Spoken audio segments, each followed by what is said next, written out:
এক মাদ্রাসায় এরকম খাদেম ছিল, তো খাদেমের সাথে বাচ্চারা খুব দুষ্টামি করত, ডাকতো গরু। কি হ্যাঁ, পড়ার সময় গরু ডাকতো।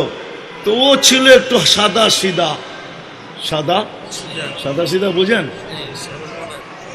সরল ছিল, সরল সহজ সরল, একটু হাবলা টাইপের, তো বেশি মাথায় নিত না।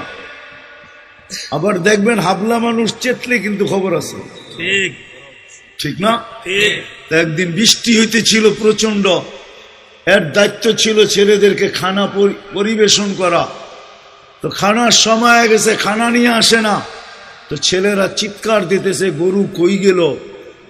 একটু পরে দেখতেছে খানা নিয়ে আসতেছে, তো সবাই চিৎকার দিয়ে বলতেছে ওই গরু এত দেরি করলি কেন? বাস সরল সহজ তো লেগে গেছে মাথায়। খানা নামায়া দিয়া মোহতামিম সাহেবের কাছে যায় বলতেছে চাকরি করব না। কেন? মাদ্রাসায় যেটি পালেন এটি সব দেয়া দাও।